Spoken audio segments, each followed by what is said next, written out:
Hello, welcome to the Old Gamer. I'm your host, Rob. Welcome to the Stream Street Day. I've forgotten. Welcome to the 40k Adjancent Show. Yeah, that's right. And with Val and The Falcon. What up? There's a lot of great hats. What is this? Did you both plan this? What? No. I think Pete saw my amazing hat and was like, I got a cool hat. I got the coolest hat. I'm jealous now. You didn't tell me. You didn't send me How a many message before and be how like, many we're doing box the hat thing. tops? How many box tops did it take to get that hat? I bought this hat on what's that? What was that nerd site that used to sell nerd stuff? You know, the one that was a Nerd.com. website. Yeah, maybe. I bought it from there, and it was so good. This is my little Doctor Who hat. It's a police box. Oh, I thought that was the Windows logo, and that was an I mean, Xbox that would hat. be even cooler. I really wish I thought about that. That's why. Thanks, Val, for ruining it. Fuck. Just the way you returned it looked like the Windows logo, and it thought it. I mean, was I Xbox. guess You're there right. are Doctor Who windows hat. on it. Yeah. Rob's got it. Rob knows. Yeah, I can see. didn't pick up on that. Mine is a Buffalo Bills hat because Buffalo Bills doing just fine in the old NFL. In the age of COVID, I Buffalo think Bills, just a terrible football team. I think the Buffalo Bills are doing so well because they're not ashamed of their fans anymore because they're not there, so they can just play in peace. I feel you. I feel you. Can I just say thanks to Ziggy for subscribing? Big love. Yeah, good job, Ziggy. Well done, Ziggy. Good comics, by the way, back in the day. Good job. Ziggy, my favourite bit about Ziggy is when he tried to help Sam Beckett as much as he could slide home. Or Quantum Leap home, sorry. That was Ziggy, right? Ziggy Stardust. No. I only know Ziggy Stardust, Ziggy the Club from when I was a small child growing up in Moncton, New Brunswick, Ziggy's, and then the comic book, I believe it was, like the newspaper comic about Ziggy. It's all the Ziggies I know. Also, So you Ziggy Zaga. I thought you guys would have Ziggy been I thought you guys would have been into Quantum Leap. But I Quantum guess Leap, not. no, that was like slightly before my time. I just I'm remember not there was the like that- wisecracking guy with the cigar, Mhm. Ziggy. And that's Ziggy himself, is it? Yeah. Mm. There was also we also had I was We more also of a had- sliders guy. I was a Sliders guy. That was great. I wasn't through that. There was also a Ziggy and Bumble. We had a kind of a children's show with a giant bear and a kind of maybe another sort of bear. It was a bit weird. Everyone on the show was very much definitely doing loads of cocaine, like fucking loads. I believe it. Oh, The Zippy. Jim Vessel Power Hour, they would have called it back in the day. Hey now. Hey now. Zig and Zag. Zig and Zag. I'll try. Hey now. Hey now. I'll try and get you the video link later so you guys can watch a bit of Zig and Zag. It was Rainbow. That was it. Zig Zow. Are you both well? Yeah. Well, as you can see from the still photo of Reese Robbins from many years ago, he's shaved his mustache, so mine's back. Are you happy? nice. Is this because of freedom raising its great head? Is that why the moustache is Yeah, back? I'm surprised. I assumed we'd have a still photo of President-elect the guy who Biden. won the president. I was trying to. What's his full name? Robert? No. Joseph Roddenberry Biden? Junior. Most importantly, he's a junior. Yes, he is a junior. Fantastic. Such a nice young man. But yeah, no, that's wonderful news, everybody. I have a positive sound. I only have the triumphant rap air horn, and it's just not. It's too much all the time. It's a little too much. It's too much. Little over Especially the this top. time. I need another triumphant noise on the soundboard. Mm. Okay. Suggestions, please, Twitch chat on what a triumphant sound could be. That would be good. But I'm glad the stash is back. Petey, you well? I'm okay. I'm living the dream, man. I went to bed extra late because I had to finish up Queen's Gambit last night. If I didn't, I assumed the show would stop existing. So I stayed up a little later than I normally would to do that. And other than that, remembered I was going to do this show in the morning, so fell asleep on the couch so that I could be within, rolling distance to the laptop. That was the concept. Fall asleep upside down, sort of half off the couch, and that's how you get Pete. How good was the Queen's Gambit? It gave me some real good, man. Gave me some real Warhammer vibes, right? Like, really did. Yes, competitive 40K vibes all over the place. Yeah. Thank you. It really did. Yeah. I mean, I can't tell you how many times like a group of men have called me while I was in Russia to walk me through the next steps of my final game. Yeah. I would like to be I would like us three to eventually. I feel like I'm at least the New York kid with the studio apartment. That's at least my vibe. Can I be the stinky guy with the leather jacket? Yeah, I think that's the same guy. Isn't that the same guy? Is that the No, that's the same guy. I'm on episode 4, so you're both the same guy. No, same guy. That's I'm into it. I'll be young, same guy. I'll be the younger version. I just want to be the janitor. Man, that guy was badass cool. You are the janitor. In fact, actually, I've just clocked it. You are yes, you're the janitor. Move. Yeah. No move. No move. No, don't do that. You resign now. Yeah. You resign. I can imagine Pete at a really high-end tournament just walking up the table, looking at it and going, "You resign now," to one of the guys. Excellent. Yeah. Wait till WTC next year, man. It's gonna happen. Just gonna walk up. Ines Wilson's gonna be at a table and be like, "You resign now." You resign now. And I'm gonna push over his bloodthirster or whatever's on the table at that point, and just that'll be it. That would be a cool way of playing 40K. Like your warlord, you just flip him over. He's dead now. It's over. You've caught the warlord. Yeah. When we were watching the first episode, when she's the child prodigy playing the high school team. And I looked at my wife. I'm like, "That's what it's like when I play Warhammer." And she goes, "Look, I was in Croatia. No, it's not." I'm like, "No. I get beat by a 9-year-old girl." And I thought it was a great joke. You did it. You did it. Joke. You did it, baby. Okay, well, I'm glad you've been watching it. I'm glad you've both been watching it because, fuck yeah, that's good. And it got me big Warhammer vibes. I was... I've spent the weekend now, fully invested in a book, for Age of Sigmar and not 40K. Fully invested, reading up, reading all the source material, trying to build lists and scribble it all together and sort of stuff. And I was and the show gave me some sort of that's okay. I wasn't knocking back Xanax yet. I do have it's a good idea not to. I do have a dark web delivery on the way. Man. Huh? Xanaxes are greenies. This is far earlier in the drug evolution. Not as good or better? Just old school. It's like anabolic steroids versus human growth hormone. Less refined, more of sledgehammer. Okay. Like Quaaludes, which I learned about. Yeah. Yes. Similar, but not as much. Anyway. It's weird you can't get the It's weird you can't get the Ludes anymore. That's the thing, isn't it? But I only learned from Wolf of Wall Street. They were just sort of they were pharmaceutical that they stopped making, so they just literally don't exist anymore, which is interesting. I did not know that. Yeah, you learn a lot from films, is what I've learned. Also, the Earth's flat. Other good things I've learned, especially films on YouTube. Mm-hmm. Loose change. They're the only ways I learn things anymore. A big shout out to Cold Shoulder in the chat for writing us some fan fiction last night that we read out. Pete, I know you like reading out narrative. Cold Shoulder's been writing us Mating Rituals of the Mortal Realms, which we read out. We read out last night with accompanying artwork by Scrivo. It got very detailed, a little bit dark. I wish that wasn't a thing. There's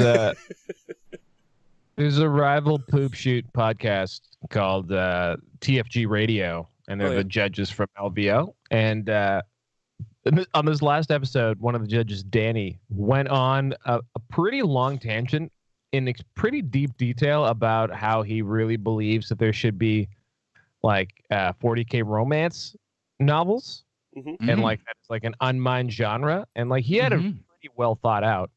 And then didn't they do an article on FLG about it too? Oh, is that where that's where that came from? Yeah. Oh, neat. I didn't realize that's why they were talking about it. But anyway, it was a pretty fleshed out idea. There's So, like College Humor became, what did they become? Dropout, and they have a podcast, erotic book club, where two of them. It used to be they read erotic books on air and then described their feelings about it, but now they make them using just random suggestions from people that mail to them, and it gets pretty hilarious. And they often will have the guys from Drawfee on, who are like the comic book people that used to work for College Humor, and they'll like draw them out. Yeah, so it's quite funny if you watch these guys. Watch some of these like Batman or Power Ranger fanfics that they create on the fly, erotic fanfics, and then they get drawn while they're discussing them. It's good stuff. You guys are into a niche market that actually already exists, Rob, and you need to monetize that immediately.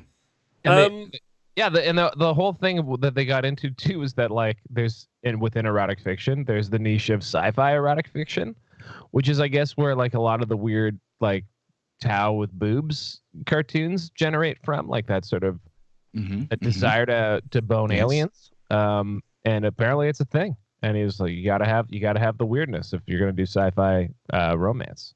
Yep. So Rob, Scribbo, it's inherent, right? Like it's weird that there is no love stories in 40K.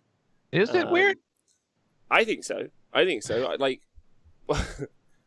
if I can, I've had some fairly in-depth conversations. I'd say I've had some fairly in-depth conversations and long conversations about this subject with some people fairly close to the source material. And do they just think it's icky? No, it's just not somewhere they're willing to go. However, interestingly, like if you push back, like if you were to, let's say, come to like the narrative element of like 40K joke and Age of Sigmar or whatever, or any of those things from an external writer's perspective, they'll tell you oftentimes that like romance as seen is integral to storytelling. I'm sure it's the number one reason why the show's taking so long is because like the like professional writers keep putting like a romantic subplot in, and the like 40K guys are like, oh, yucky, ew. No, they can't do that in a rhino. No girls allowed.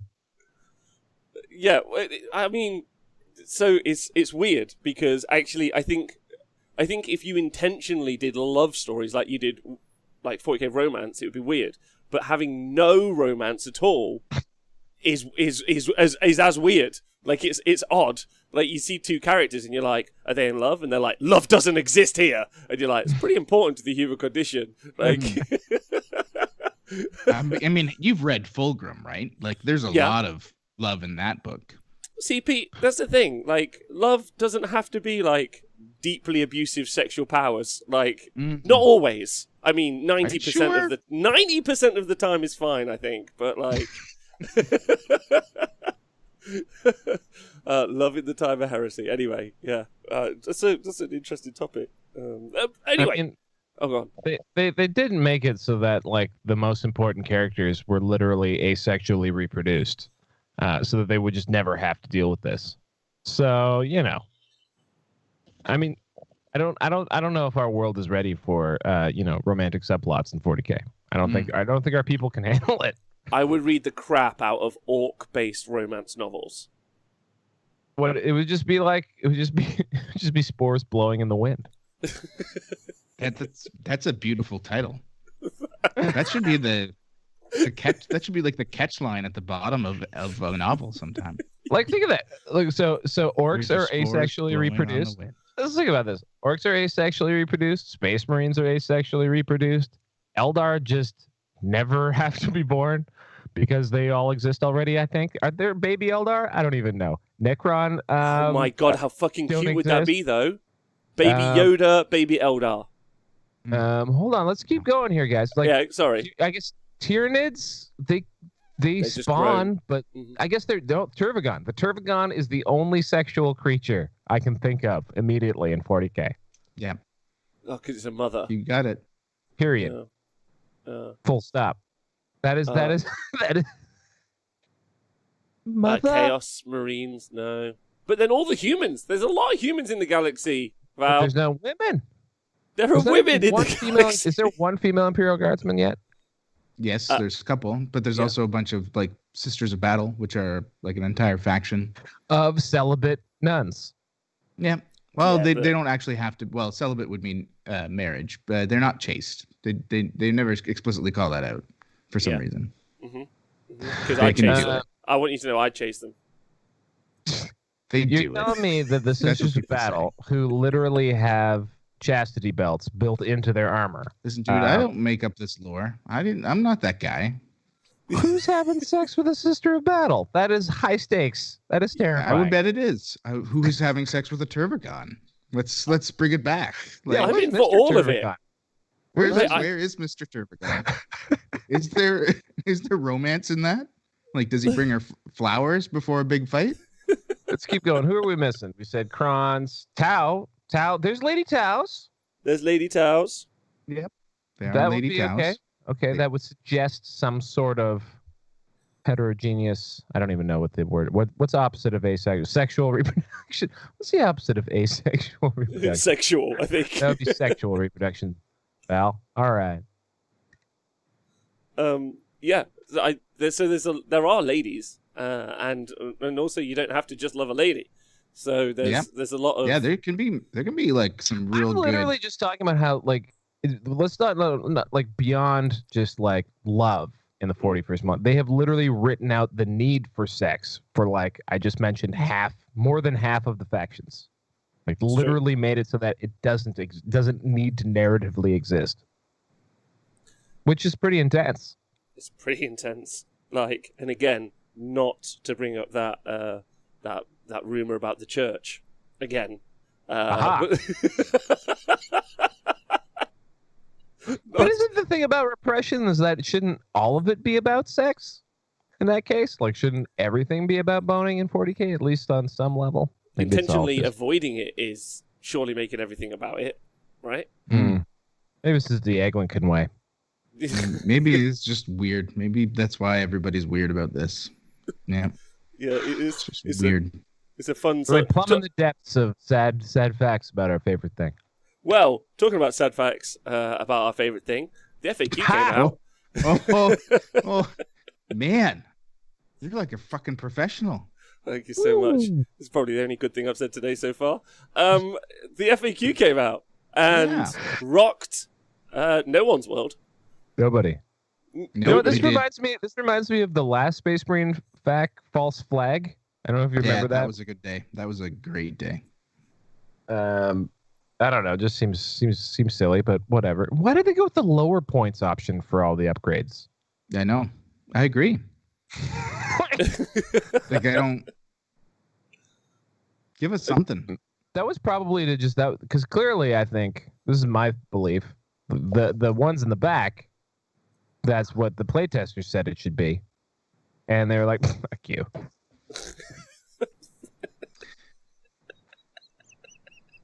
I just picture them getting the email from the playtesters and they just being like, just type it back, fuck you, and then like delete it and being like, thanks for your feedback. Super salty about it, like, no, I think they're fine. But okay, no, yeah, I appreciate your feedback. Really, really helps. So the thing that, like, so... We're like, what's this? Do you know we have an email box with emails in them? That's basically what I think it is. Pass me sausage roll from Greg's. Dude, sausage roll right now. I'd be into that. A sausage roll would be great. They do Greg's now. Greg's is a pasty and sandwich shop, which is a chain here in UK. I'm not sure if you knew pasty? that. Pasty? Yeah, pasty. Like a pasty? It's like a pasty, but not something for your nipples, no. I also giggled about it. Also, never buy one from a train station because they're cold and awful. Yeah, don't do that at all. I mean, don't buy them from Greg's, really. Like, truthfully. However, millions of people do every day. Like, if Greg shuts, like, the economy can collapse. Greg stays open. I reckon you could keep the populace in check. The other way around, not certain, to be honest. Your However, post-Brexit economy is essentially just Greg's, is what I'm hearing. literally only Greg's. Also, everyone in Greg, like all the ladies in Greg's and the men in Greg's, who are just like, they're like, don't give a fuck about your opinion. You're walking like, got any cheese and onion left? They're like, fuck off. Yeah, like you can see what there is. Yeah, they're in the back. They're like, I don't care. I'm answering FAQs for Games Workshop. Would you give me 5 minutes? Yeah, I'm busy. I'm super disappointed. I used the wrong points, in my opinion.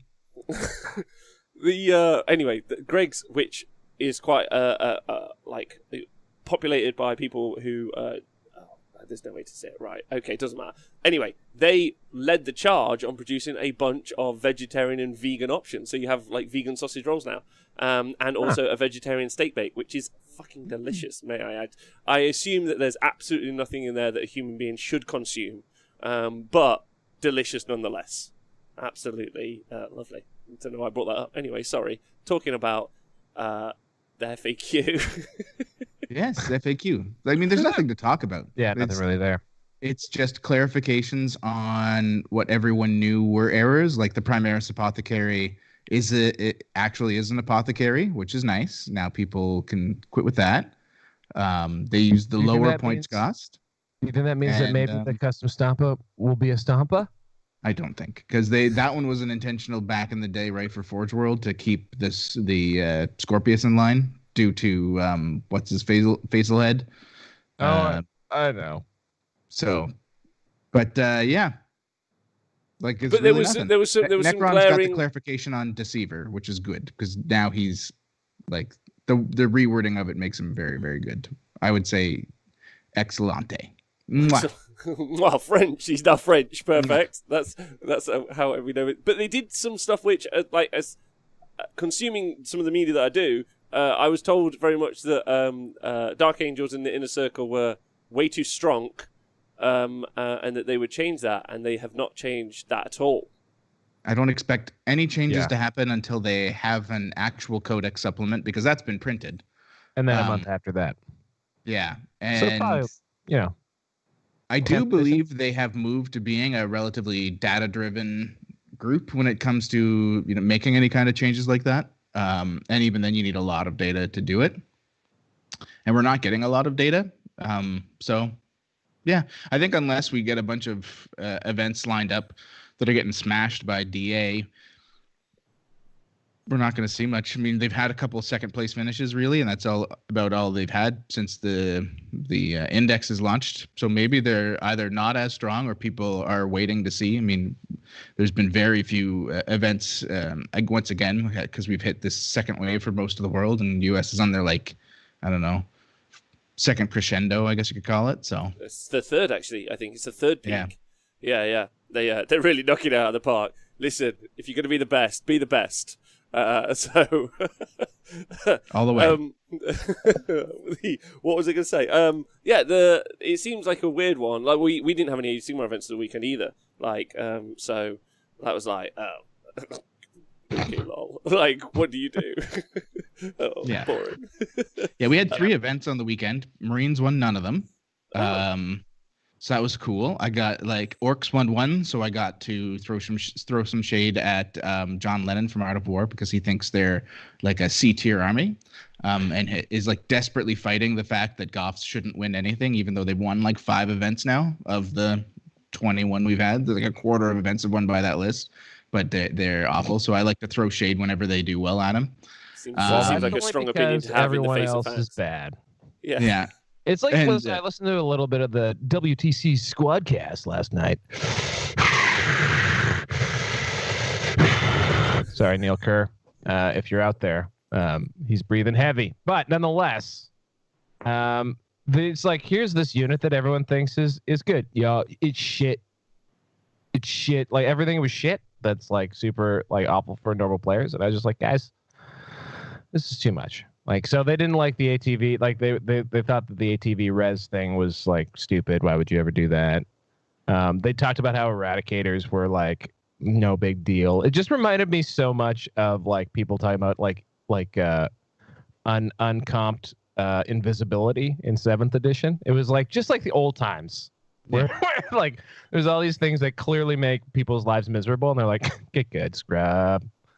Anyway, is there so yeah, one of the changes, if you guys aren't aware, is that the ATV is the non-terrain vehicle, barely a terrain vehicle, the BATV, is able to be resurrected by an apothecary. Is one of those changes, which is weird but hilarious in my mind. Yeah. Like not even a change. It's just they didn't quote unquote fix it. They're just essentially acquiescing to the fact you can do it. Mm-hmm. So, what was your you had a really clean fix for it, didn't you, Pete? Didn't you say something? There's like, did you just change keyword to vehicle? I can't remember what you said. Yeah, you just take bike away, make it a vehicle, because I mean the Ridge Runner is a vehicle, and it's the exact same fucking thing. Like if you put them side by side, the same model. They also, just made it open top and put a Primaris dude in it. I like think same stat lines. The just issue with the no terrain vehicle is that because it's not on a base, you can't model the ground lights that need to be underneath it, like that, like green, maybe blue glow under it. Yep. Or like just it coming like at a 45-degree angle to a speed bump, like just like very slowly creeping over one wheel at a time. If you had that, then it would have more like it would narratively hang together better, I think. Yeah, you think you're right. Maybe that's the problem. Nick yesterday suggested to me that he said he's an apothecary, not a mechanic, and then I just got bones in my head from Star Trek. Damn it, Jim!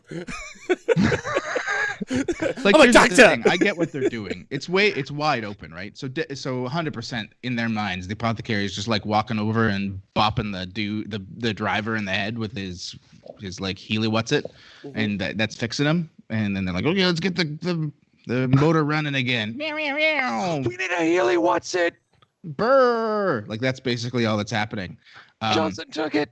And I get the WTC concept because like the ATV is better than average, but there's just better stuff to take in the Marine Codex. That being said, the fact that you can heal an 80-point model to full and then heal another one in casual games or mid-table games, it's going to suck. One of the few Marine lists that did well over this last weekend, Daniel Hester's in South Georgia, came in second with a Dark Angels ATV list that was specifically built around that combo, using a Ravenwing Apothecary to res 2 ATVs a turn.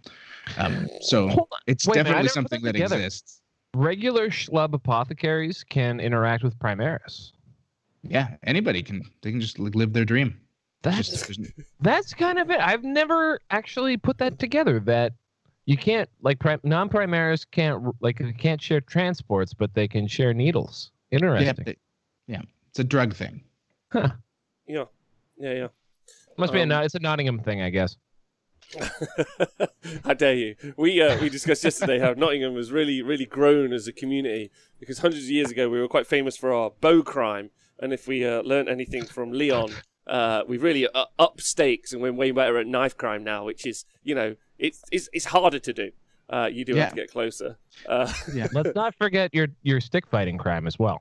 That's just me. And that's on rooftops. It's fairly limited. I don't know if you've having seen that video hundreds of times now. I can only assume that Rob is Nightwing, like the British Nightwing. I can only assume it. I was going to ask you a question. Make it happen. With the changes, like being pretty non-changes. Also, it took 4 weeks, and 4 weeks, an extra 2 weeks to do less. Fascinating. That I'm told is going to be the new norm. Is 4 weeks to push stuff out. I think they announced it too somewhere, rather than doing 4 weeks and probably more hands off. I'd bet. It was who was I listening to? Oh, there's a really great interview on I can't remember if Pete or Rob, one of you guys may have mentioned this guy to me, but he's a Magic the Gathering guy who's gotten into 40K, kind of like Magic Carp U Supply. Yeah, Pleasant Kenobi. So he had a wonderful interview on Forge the Narrative with Paul Murphy, and it was cool to me because again, I only have eyes for 40K, so I haven't played any other game remotely as intensely as this. And he was talking about how coming into it, how he was really surprised by how many erratas and changes are made to the rules after release. Yeah. and how in Magic that's only recently started happening, but it's also coincided with like I guess you described it as what people consider like the death of the game, more or less. Like there was a super. It just sounded like they went GW mode, like released a really busted edition and had to try and patch it afterwards. He's been very vocal about it. I've kind of pseudo followed him a little bit. Basically, when quarantine started, I got heavier into Magic as it was something I could do online with people that didn't take 18 hours of my life away, and he's a very entertaining fellow, Pleasant Kenobi. But yeah, like it's the last couple of sets in particular have had more bannings and erratas than I think the last like 25 years of Magic cards. They just did them in a way. So I last played Magic in the 90s. Like that was like the last like set of like cards I would have been like literally in the 90s. Like revised edition was my first edition. I played until maybe 5th or 4th. Anyway, it doesn't matter. But I remember distinctly there were banned cards and there was errata. Like I learned the word errata from Magic the Gathering. So I just found it fascinating. And a lot of times in the past, erratas they weren't for power purposes. It was a clarification of wording, right? And or changing of a keyword so that it made better sense going forward for some of their like legacy formats, right? Because they have different ways to play the game.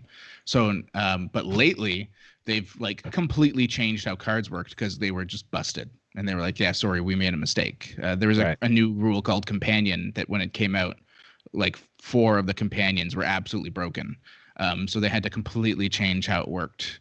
And that's like the first time they've made such a sweeping change to something because they were just like, yeah, sorry, we fucked up. We didn't realize it was going to be like this overpowering.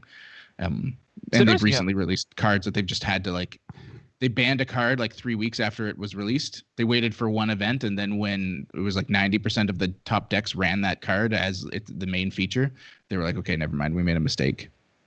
Yeah. It's interesting too, like how sensitive a tight, sort of cycle, like because it's what, about a 2-year cycle for top tier Magic. So like one bad rule set can kill your game. It just made me think of War Machine, like how fast something can die just from one bad edit. Whereas like 40K feels kind of more built in resilient because there's like there's other shit. There's different reasons why people, like even folks like us, like base level, I can open my closet, pull out by the way, I've magnetized all my dudes, putting them on the magnet trays. Nice. Very nice. But I can open up my thing. I can pull out my dude. I can just look at my dudes. Like I can open up the box with my Stompa in it and just look at my Stompa. And like that makes me happy. But like Magic the Gathering, maybe not as much. Yeah, I talked about this on the show the other day. That tactile nature is like a really important aspect, I think, to the hobby. There's loads to unpack though there, Pete. Like I think because one of the because the games industry, or maybe like for both, like for all of us to talk about for a moment, the game industry has obviously exploded over the past like 20 years, like maybe more. Yes. Like, but specifically, like obviously there was a huge push into computer games, and then obviously like online games. You know, like World of Warcraft, leading into League of Legends, etc., and then Fortnite, and then blah blah blah blah, and then with big business really understanding its way into the market. And therefore, like more and more people like entering into that market, whether it be content creators or whether it be like actual big business, big media, whatever the process is, like, but without really understanding that it's a finished product, like very much like with cricket and how cricket had their kind of like their huge overhaul and change from going to 2020, and then that exploding again and really revitalizing itself and re-understanding itself. I feel like the computer game, the board game / the game industry, whether it be Magic, whether it be Warhammer, whether it be any of these other things, is still in such an infancy in understanding itself. Like one of the things I was looking at recently was like the LCS or the Europe, like whichever one. So basically, there's the European casting team for Magic, and there's like the American casting team. Anyway, but their numbers are always like quite low. Although like individual streams and other stuff, and generally it's criticism of like the production as opposed to the American production. I think I've got that the right way around. And that seems to be the constant criticism that occurs because they do it in a different way. And it's interesting that they're covering the same game, they're the same business, but they've just got different production heads, they've just got different industries. And sometimes there are, like, hitting that stride with what really clicks with a group of people requires some sort of magic. Like, you know, like that's why they hire all sorts of artsy wankers all around the world who are just like feeling things. They're like, I feel this is the direction. It doesn't necessarily mean that's the case, and that's why I find it such an exciting industry to be in, because there's so many comparisons across the board. Like I think that I don't really have a question. That's just more my statement. No, it's a good observation, I think. It gets back to what I think we were on air when we were talking about the Queen's Gambit, but in the Queen's Gambit, there's all these scenes of, and this is, I don't know if this is what was reminding you of, literally the first big tournament she goes to is in Las Vegas, and it's called an Open. It's the U.S. Open in Las Vegas. It was sick.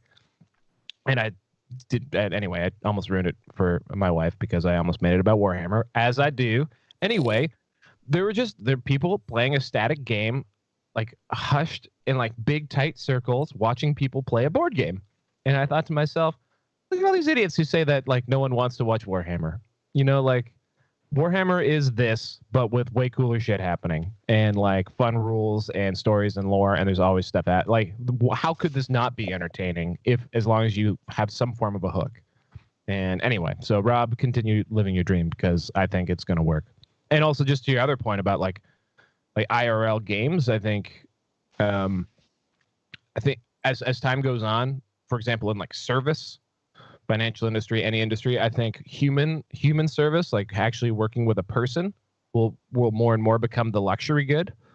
Like being able to go to an office will become like a sign of working for a fancy company as a perk. So the more actual human interaction you get, the sort of more luxurious your experience is. And I think that's kind of one of the reasons why Dungeons and Dragons, card games, 40K, all that kind of stuff, board games in general, have come on so big, is because people just don't get the human interaction that they used to. And this is a wonderful way to sort of create a reason to get together with people. Yep, I agree. 100%. The D&D explosion of the last decade has been like a real indicator of that. Part of it is the... Sorry, go right. No, Rob. I was just gonna. I'll make your point. I'll ask the question after. Sorry. No, go. I'm 3 hours asleep, and it would have been a terrible point anyway. My question was so D&D existed before, and people maybe even streamed before. But like the point about like the delivery system, which I think is something like I'm fairly obsessed with, is that it wasn't until Critical Role that they banged it out. You know, like I've never watched an episode of that in my fucking life, and I know what it is. Yeah. Like, you know, I know that I've only got to get up 113 more podcast places in Canada, and I will beat them on the podcast charts. I've never watched it, but like I know that it was that like for me is like that bedrock of why that exploded. And I feel like I was saying with this other stuff, that sometimes that delivery system, a bit like with this guy jumping over from Magic and being like, look, it's not happening, it's not working the way that we want it to work. I do worry that Warhammer specifically is not delivered, that we haven't yet found the delivery system like Critical Role, maybe for Warhammer. That's kind of what I'm trying to say. I think we need the personality. Yeah. Like, that's the thing. If we had some kind of personality that we could put on it, a person's face, that would be a big help. And it can be artificially made, like Critical Role. Part of like all of those people are like voice actors. No one really knew their faces, but there was a bit of a help there of hey, you know, the DM is the voice of McCree for Overwatch, and like things like that. All of a sudden, like they give a reason to kind of tune in even for a minute, and then you see the value. If you look at Magic the Gathering, they implemented Arena, which has been big. Like when Pleasant Kenobi says Magic was effectively dying, bit of an exaggeration. Super popular. The competitive scene was having a very hard time, but like more people playing it than any other time in history. Also, legitimately putting words in his mouth. But he's 100% said stuff like that. Like I have watched him, so don't worry. Like what you're saying is not far off than like what he was getting at. But they've gone in and gotten like Becca Scott, who's like this just really well known. And GW did the same thing, bringing in Becca, but they needed somebody else. They've got Day9 as one of their commentators who and used to run a thing for them called Spell Slingers to get people into it.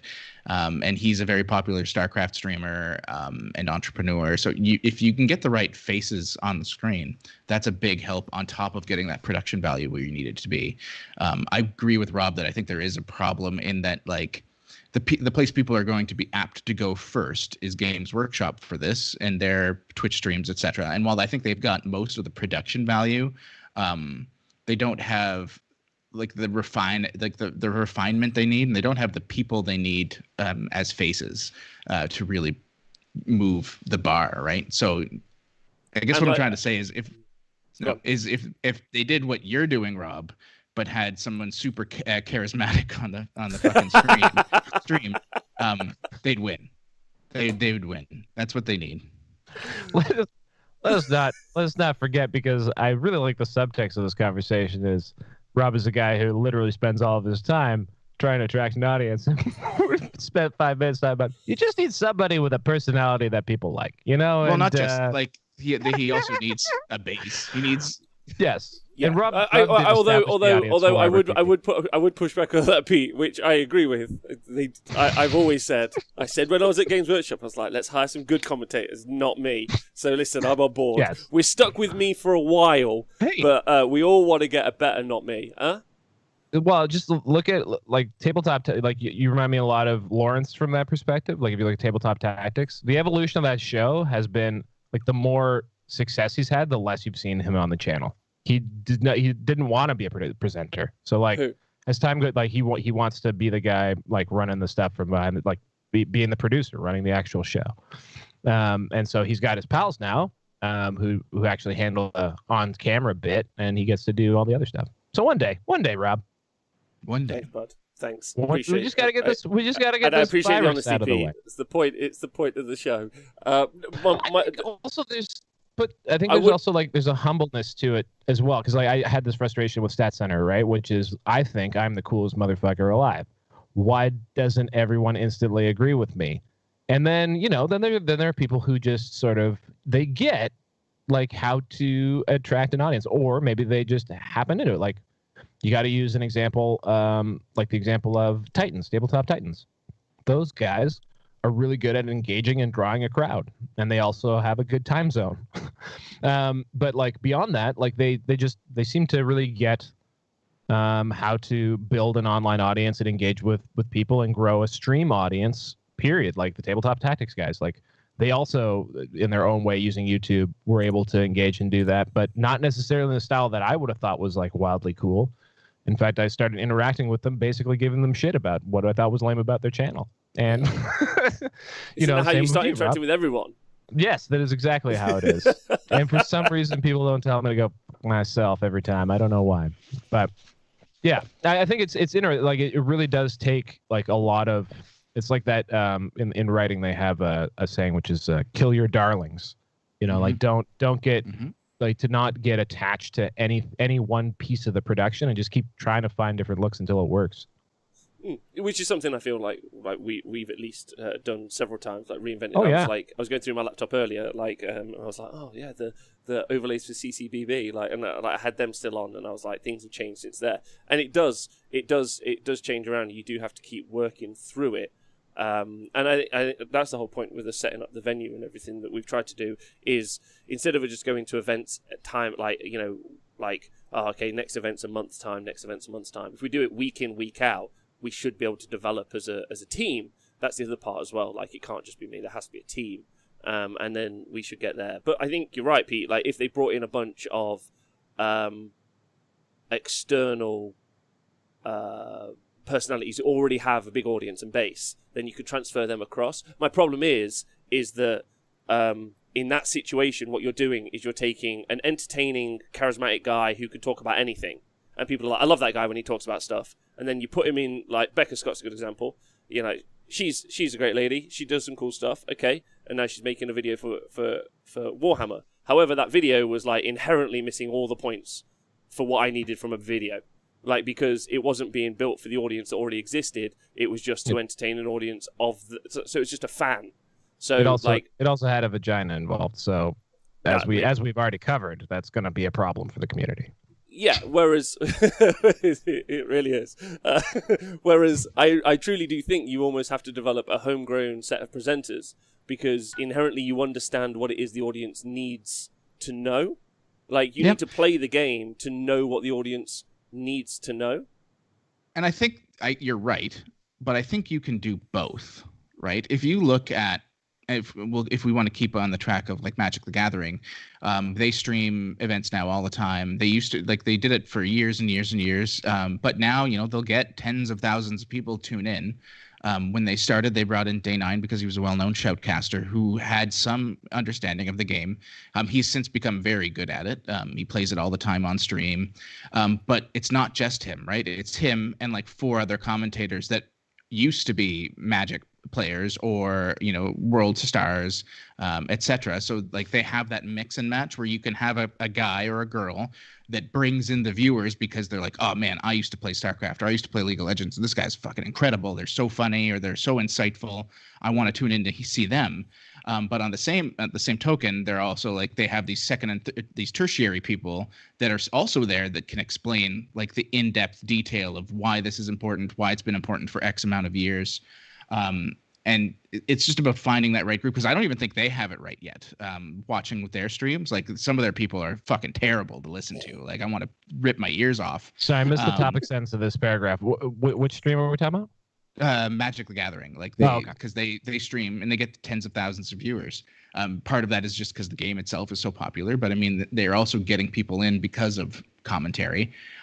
So we kind of just need that, and I don't know where we're gonna get it now, but I want it. Like Reese and Frankie, I love the guys to death. They're not good commentators. Like they're not. Whoa, Reese, do you want to defend yourself on that one? That's why I brought him up, because he's right there. Can I say something as someone who's right here, man? Like I love him and he knows the game, but I like from a commentary perspective, they need somebody else. Well, because commentators are gamers. Like, can I talk about this for a moment? Like from my perspective, dude, it's your thing. This is like, your thing. No, because actually I think, Pete, it's your thing. One of the best commentators I've ever worked with was you.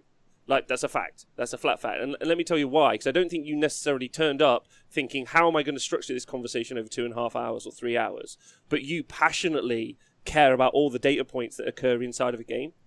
And you already know the things, that pivot points and momentum and what's happening. And so you're deeply invested. And so because you're a fan and less of a gamer, and I think that's okay to say. Like, I love playing Warhammer. Like, I do. I really, really do. But I'm as much of a fan of watching a game of Warhammer. Some people don't find that fascinating. I kind of judge myself a little bit for how much fun I have watching a game of Warhammer.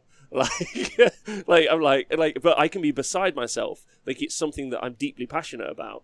And that is something that you don't necessarily get if you're a gamer. You aren't on. You're more just like, well, that's over. Well, that's not a thing. There's a small divide, and I don't really know how to put it into practice. But also, it's one of those things. It's a skill set, very much I'm sure you can commentate a game of StarCraft, and then you can commentate a game of Magic, and you could be a good presenter. But also, you do have to learn the sport, which is Warhammer, and they operate very, very differently. Like, for example, earlier on in the year, was that even just this year? Fuck, it's like been a billion years. Like, we did like an Age of Sigmar tournament, then we did a 40k tournament at the beginning of the year where we did multi-table coverage. And one of the things that I learned, because you'd be like, okay, that's the same thing, you're commentating tabletop games, but actually very different, because actually all of the game happened in the pre-game in the 40k, because it was 8th edition. Like, it was all about the pre-game deployment and everything that happened there. So we had a talk during lunch, or maybe in the evening on the Saturday, me and the guys, and I was like, we need to start front-loading information more, because the tempo happens there and then it drags out. Whereas Age of Sigmar, it's a lot less that. It's more like turns 2-3, moves forward, depending on the army style and mission and stuff. And so it was fascinating understanding the tempo, and that it requires more and more and more and more experience to even really understand what's interesting about the game, because it's a big game. Like, it's very detailed. So, like, there's a lot to doing it and learning it. But also I think that you have to be a certain level of spectrum where like you're not necessarily like I only want to play, like you want to watch, which I think you do a lot, Pete, and which is why I think because you go and watch loads of battle reports, you consume loads of media and load your brain up with stuff because you're fascinated, and so when you down to talk about it, you just let all that out, and it's brilliant to listen to. That's why I love listening to you talk. And then you and Val would be a perfect team because then Val would just bring all the spicy hot takes, and you just bounce off each other forever. Like I'd listen to that all day, like genuinely would. Sorry, if only I could focus on anything for longer than 1 minute. That's all I've got to say. Yeah, I think it requires. It's such early development. Like commentating on games for 40k has existed for what, 4 or 5 years? That's it. Yeah, it's not very long. No, I agree. Yeah. And people will get better with time as well. I guess that's the other thing. Like if they just keep doing it, eventually they'll get into a groove. But they need to be challenged. Is the other part. Yes. Sorry. I think that's where the current GW stream needs a boost. Is they need to be challenged. They need someone. They need a person that's in there to be like, you need to be better, and make them better that way. Whether it's someone on the inside or from the outside, it's just something that needs to happen. I'd agree with that one. One of the things that, because people aren't shy around me, they're like, "You're shit, Rob." I'm like, "Cool, thanks." I remember clearly, cool, thanks. One of my friends, Chris, drunk. We were eating a kebab. Actually, this comes into effect with what you were talking about with the Warhammer coverage. Is LVO last year? One of the things that I found frustrating with the stream, or LVO last year, not this year, last year, was they never really updated you with what was happening on the game at any point over 2.5 hours. And it was one of the points that Chris raised, and I thought was super valid. And then I know me and Nick had a long conversation about it afterwards. And Chris, drunk out of his mind one day, was like, you need to update people every time you come back from the infield reporter. And I was like, do I? He's like, why? He's like, well, who the fuck knows what's going on if you don't do that? And then I watched some sports stuff, and they do that, right? They're like, we're the bottom of the fourth. This has happened, blah, blah, blah. And I remember when you started doing that, I messaged you immediately and was like, that is so awesome. That is exactly what you need to be doing. It was, I think a lot of your biggest leaps happened at the Southwest Open. Was that it? At the beginning of the year. It was 2 years ago, actually. Not this year, the year before. That was your first time. That was the first time that you used Tom Layton as an infield reporter for 40K. Yeah. So the first time I saw that, it was the first time I saw someone cover a tournament rather than cover one game that may or may not be good at a tournament. And I thought it was absolutely brilliant. And it's that kind of shit that makes it so much more engaging, and will continue to evolve. Also, I want to say that in the sporting example, unfortunately I'm a North American sports guy, but we've talked about the cricket example, which is cricket got popular once they adopted it, I think, for a viewership rather than for the people playing the game. And so when you look at American sports, the story of sports in the 20th century and 21st century is that baseball was America's pastime by far, hands down. Baseball, boxing, horse racing, that was up until 1958. Those were the sports in America. And then football just takes off. And it takes off because it was a game that was tailor made and then applied to television. It was something that just naturally fit, needing to take breaks, commercials, all that kind of stuff. And it was really crafted and shaped so that it worked for TV. And so something like what you're doing with TSN, I think is actually probably the best thing, which is you actually create a format for streaming. You create a format that's for engaging an audience that's watching rather than, it's still going to be a good play experience for the guys actually in the studio, but it's really for the people at home. And I think that's also a real key to making something that's very, very entertaining and watchable. Taking a live tournament and trying to shoehorn it into, into coverage that people want to watch. Maybe once there's a rabid audience, you can get a few thousand people willing to give up their Saturday. But if you have something that's tailored for people who are watching, and that's what it's meant for, that's the audience, I think there's going to be more success with a format like that. I'd also like to point out that I agree with everything you're saying, but I'm going to just take on board what Pete's saying, is we need to find someone who's better than me because I'm terrible. Which is, Pete, I value and I appreciate. That is But Twisting my words. No, it's Twisting my true. words. It's true. Also, like tempo, that's one. I'm normally very fast. Like Nick, when Nick does commentary, he's quite slow. Like, and not like too slow, but more methodical. And maybe that's actually the way that it needs to be delivered. It needs to be a lot less like, I can't believe he rolled a 6-2. And as you can see, he's rolled a 6 there again. And I think you need both. Maybe you need both. I think you need to, but I think you need to find the tempo that's going to work. If we think about, oh my God, Atlanta Open last year, they had Damian Owen and Thomas Bird doing commentary. I thought Thomas was fantastic for what he was supposed to be doing. Damian was way over the top. He was way over the top. It was way too much. I couldn't deal. I messaged Val and I was like, this is absolute garbage because this dude is just like way too loud right now and he needs to tone it back. That's not what this game is. You can't make every dice roll about screaming. They were really trying to apply that esports style to it, though. Exactly. No, I understood what they were doing. They were swinging for the fences there. The goal here was to find a balance, right? And once you tone that back, you're going to just get more out of it, right? If you can have that personality there, but know when to apply it, there's only going to be like 1 or 2 rolls in a game where you should be excited about the actual dice roll. The rest should just be like, this is what's happening right now.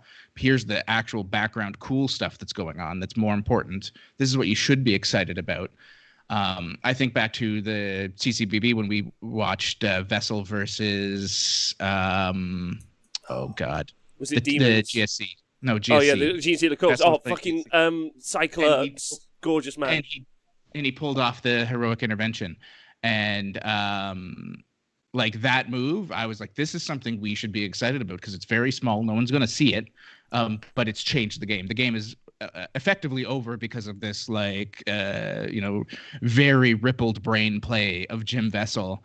And people need to acknowledge that, right? It'd be the same as if you set up a trap in chess and nobody caught it, right? Like that's a big deal.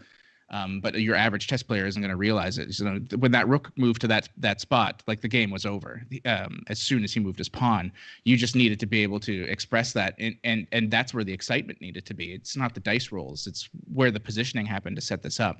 And if there's something I think that sets Rob apart in his coverage, and you and Adam and Paul on the Ocho. Was understanding what the actual game state was. So understanding when something like that happened. I mean, the amount of times that like significant Warhammer tournament coverage has cut away and they've assumed one player has won and it turned out to be the other player by a mile because they just had no clue what was actually happening. Like that's embarrassing, right? Like, and that's also part of the evolution of learning how to cover a game. But the amount of time that's happened a number of times to like stuff streamed on Games Workshop. In fact, the outcome of the game is rarely even something they seem to be at all concerned about. So I think that's why they often struggle to talk about stuff is because they just don't have enough information about what's happening on the table. There's a key role there. Like again, we're going on now. But we're in my favorite subject of all time. So like, I don't know how we strayed here, but fuck. The most important part. I'd say 1 out of 4 episodes winds up on this topic. It's fine. Does it? I'm not trying. Sorry. The most important thing though is the table boss. Like table boss. Like let's talk about CCBB. Max Dubois is an angel who I would fucking cuddle to the end of the earth. Love him. I'd go to fight a bear for him. But I'd be like, Max, what's happening on the table? I'd be like, they've lost. I'm like, no, Max, I need some more info than that. Like, I need. He probably said, "Zut alors, they have lost." Pretty much. Pretty much. Actually, Zut alors, they have lost. But that goes back to this, like, we all just need reps, right? It's just like getting good at the game. You need reps, like Rob. Fuck yeah. Sitting beside you was incredible because you kept me in line. Like you said, I get excited about this game, but not only that, I can get really invested in things that I don't need to be invested in because they're not like they're fascinating to me, but not to the public. I remember there was one game, it was getting late. I was getting pretty tired and you like had to snap me out of it. You're like, you're not even watching the screen, dude. You're watching them. And there's like a 30-second delay. Get like smarten up. You didn't say it like that. You were way more polite, but that was smarten up. I'm having a heart attack. I'll be back. And I was like, shit. You're right. Like, why am I looking over there? Like, the people aren't seeing what I'm seeing. I'm like, it sounds like I'm some kind of fucking clairvoyant because I'm calling out plays that are a minute later. But like, guys, it's just that's we need the reps. edge. That's Like the Max, edge. Use that to the advantage. Yeah, You can, exactly. You can predict what's happening by just using the time delay. Max's first day was either giving way too much information or nothing, right? It was the second day where we kind of finally got him into a groove. But even then, we still had to have conversations to be like, listen, I know that you think we're saying things incorrectly, but we're just trying to keep a narrative flowing, right? When he was like, there was one of the games where he's like, why are you still commentating? The game's over. Like in my ear. And I was like, well, like, it's not over.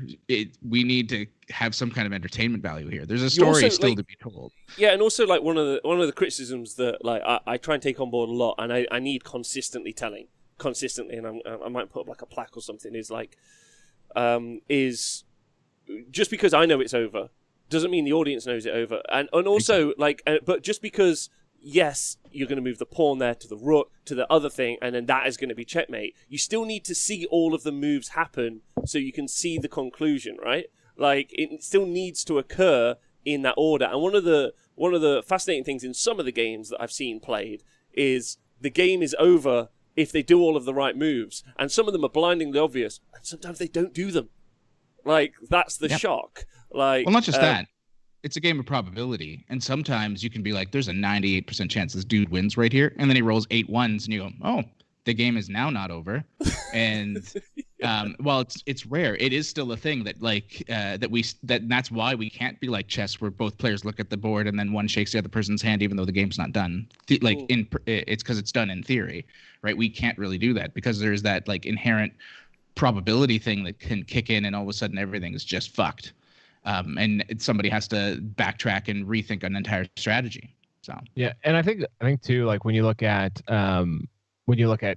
color versus play-by-play, and I know Rob and I have had our disagreements over what that means, but to me, like play-by-play is actually like the what is happening, so calling out the things that are going on. But color is literally the job is to be entertaining, and I think we do get caught in the nuts and bolts of things a lot. Like if in pro sports you had an actual player. Like, and often you do have a player who's there, who's the person who's, providing context for what is actually happening. The ones who actually are successful are the ones who are able to like forget 99% of what they actually know about what's happening and talk about just like make the top most surface level shit interesting. And like sometimes that's just like talking about the player's like backstory or, the most like inane like basic stuff, because you have to appeal to the broadest slice of the audience possible. Most people don't actually have any clue how soccer really works, fundamentally, like as far as strategy is concerned, how you set up plays or whatever, or cricket or any of those, any sort of game at a high level. The minutiae of it is going to make anyone go cross-eyed. What they see is someone scoring. What they see is someone, catching a ball really dramatically, or a ball, with that RNG example, a ball taking a weird bounce. Those are the things that like a person watching can relate to, and a good color person's gonna find ways to not get sucked down into like the extremes of their knowledge. Yeah, like knowing it's like rapid fire 2 3s and 3s, or like 3s and then like whatever. It like you don't need that, and also the audience don't need that. It's like this unit excellent taking out infantry. Like sweet, if they zone in on them, that's good. They should kill about half. But the problem is the data points are pretty fucking massive in 40k or Age of Sigmar. So like, there's some galaxy brain. We just need to like take that Brian guy and like print him like a dozen times, and then maybe like and then put Pete next to like the different one, and then print Pete, and then maybe that'll end up working out. Anyway, let's head out for today. If you guys are okay with that. I'm all right with that. That was fun. I love workshopping 40k media on this show. It's become like I said, it's one of our subgenres. We can get back to perhaps the Bush administration next episode, and let's get Joseph R. Biden Jr. On the show next week, maybe. Mm-hmm. I'll invite him on. I'll invite him on. To be honest, I'd prefer Kamala. Let's get her on. Hey, Kamala's cool. Yeah. Maybe she can wear her nice white suit. It was a lovely silk scarf as well. Yes. Do it. Right, Bring in Bernie. He isn't on enough shows. Yes. Let's bring him on. Let's do it. We could probably literally have Corbyn on the show. I'm pretty sure he like. I think if you called him, he'd join. You just send him a DM. He'll get on here. I bet if you told Bojo we were the Four Seasons, he would join. Oh. We are Mix the and Four match. Seasons landscaping of 40K content. That is for sure. We are. We really are. I'd never want to be anything else. That's true. You guys got any shout outs you want to make before we head out? Pete and I have to decide whether or not we're going to do another show. I think if we do a show right now, we can say that we release near somewhere on or around the 15th of each month. So Yeah. This is it. Let's do it. I like that. Until COVID goes away and we can actually do more regular content. Mm-hmm. Not long. 90% vaccine. Let's go. Yep, Pfizer. Yeah, Bill. Yeah. Good job, yeah, Bill Pfizer. Gates. I'm gonna just stop criticizing Big Pharma for like 2 minutes till I get my vaccine. Then I'll get right back to talking about how they're putting mercury in my blood. But first, let's get the vaccine. Let's get that vaccine. Yeah, definitely. I can't wait for some Warhammer around the world. Definitely. And now you've got me all Jones for events again. And I'm playing a custom Stompa tonight against a friend of mine in his garage. Yeah. Double lift drop a Stompa Wappa. Double lift a drop a custom Stompa. Can you take some pictures for me? With the big peepee gun. But my second lift to drop is in the mail, so he will have his Def Cannon arm on. But yes, I will happily take a picture of Gargle Thunk in action. Nice. That big lug. I'm trying to decide whether or not what I'm doing with the rest of the list is cute. I think the smart play would be 90 boys, but I keep trying to cram a bunch of trucks in there, and be truck boys. I've gone through like a variety of like change ups, and now I'm just like, nah, just probably more boys. Like, I like the concept of running like just a ton, like as many battle wagons as I can, just to have like all kinds of toughness 8 alternative things for them to like, just so that it forces like you just basically go all in on toughness 8 and just see if your opponent can deal with all of that. But I don't know. With Gazzy, If you had if you had a strat that like -1 strength like Custodes, I think that's a good strategy. Otherwise, I don't know. There's a lot of strength 8 bullshit going on right now in the game. Eradicators. I guess what I'm saying is like boys attack bikes. Like if you just run all boys, they're gonna be able to kill all your boys and shoot your Stompa. Whereas maybe if you just have a lot of like one thing, it's harder for them to do that. If you skew, it's just like playing Imperial Knights. It is a skew list like that. Like it's 100%. It's a skew list. So I'm thinking I gotta skew harder. Mm-hmm. Do it. Skew hard. Live your dream. Harder. I got some an update for you, Falk. I finished my Custodes army. Nice. The 6 models.